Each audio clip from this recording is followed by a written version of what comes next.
piece of work by Jung a long while back, and it was a meditation on the injunction to treat your neighbor as you would like to be treated. And what Jung pointed out, which I really liked, was that that wasn't an injunction to be nice to other people. It was an invitation to reciprocity. It was something like this. It's like, you should figure out how you would like to be treated, like you were taking care of yourself. It's like, imagine you had a child that you really cared for, and someone said, well, people will treat this child exactly like you want them to, but you have to figure out what that is. How do you want your child to be treated? You don't want everyone just to be nice to him, you know. You want people to challenge him, and you want people to discipline him, and you want people to tell him when he's wrong. It's like, you don't just want everyone to be nice. That's pathetic. It's pathetic. There's no challenge in that. You want to treat other people like you would like to be treated, well, then you have to figure out, how would you like to be treated? And while you'd like people to fawn all over you and just lay everything at your feet, it's like, no, that's not something you'd wish for someone that you were taking care of. Then there's an additional problem, which is, it's often the case that people will treat other people better than they treat themselves. It's a bit of a meditation on why people don't like themselves very much. I think there's two reasons, really, and one is that we're fragile and damageable and imperfect in multiple dimensions all the time. And that often just gets worse. Lots of things get worse as you get old, for example. So it's not necessarily that easy for a self-conscious being who's extraordinarily aware of his or her own fragility, but not just fragility, foolishness and errors. Like, you know yourself better than anyone else knows you, and you might have a certain amount of dislike for someone you know because of something they did, but you know everything you did. Jesus, that's a drag, man. You know, you have to carry that along behind. It's like, really, I did that, you know.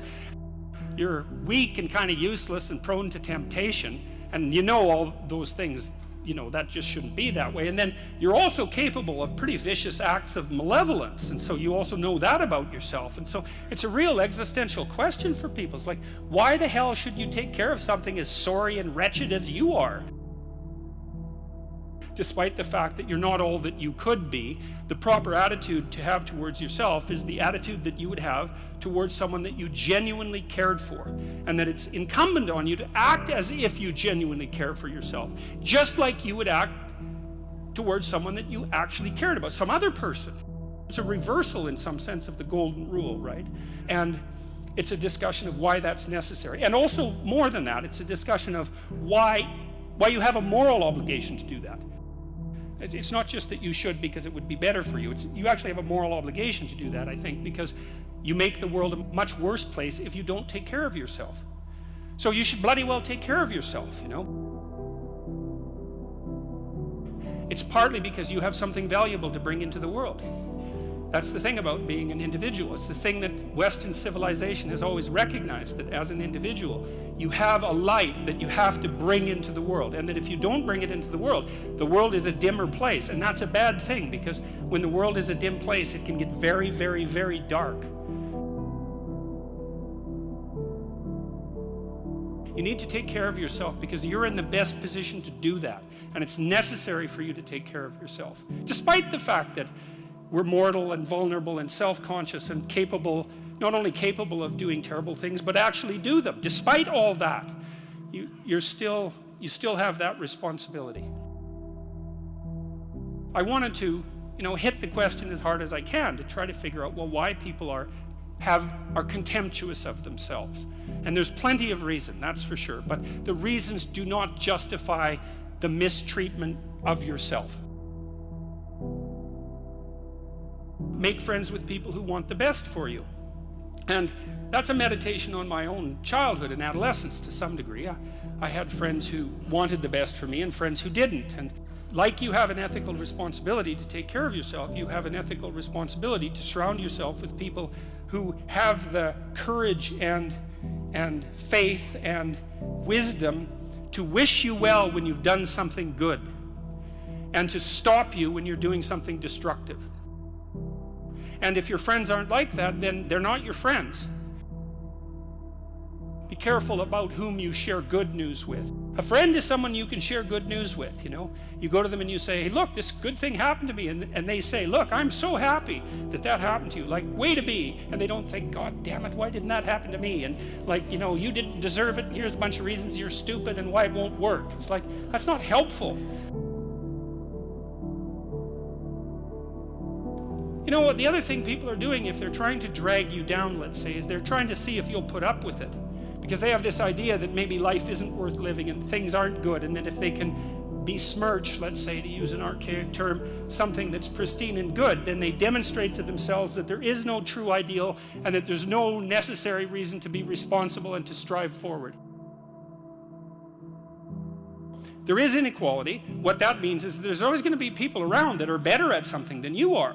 And that's a problem, because you can get jealous and you can get bitter and you can get resentful, and worse, you can get hopeless. You need an ideal because you have nothing to aim at, but an ideal is a judge, and you always fall short of the ideal. So how the hell can you have the benefits of having an ideal without having the crushing blow that goes along with having the judge that always regards you as insufficient?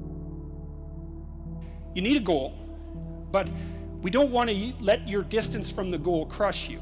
So you got to set up a goal, and then you got to make the goal, break the goal down into parts so that you can move towards it, and you have a fairly high likelihood of doing it. So that's a bit of practical, I wouldn't say advice, because it's better than advice.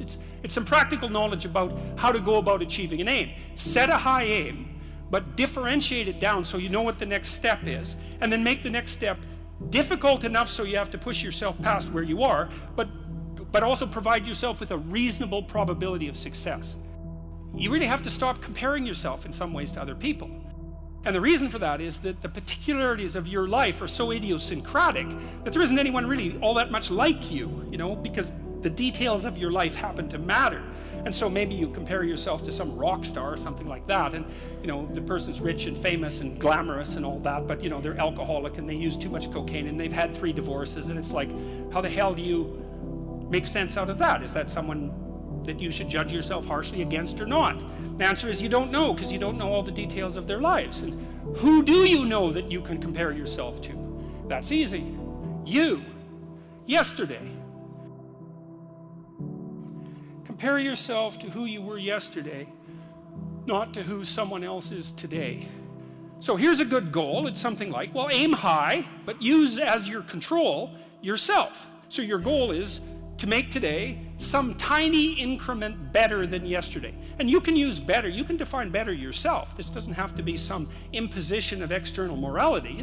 You know where you're weak and insufficient, where you could improve. You think, okay, well, this is what I'm like yesterday. If I did this little thing, things would be just an increment better. That's a great thing, because you get the ball rolling, and incremental improvement is unstoppable.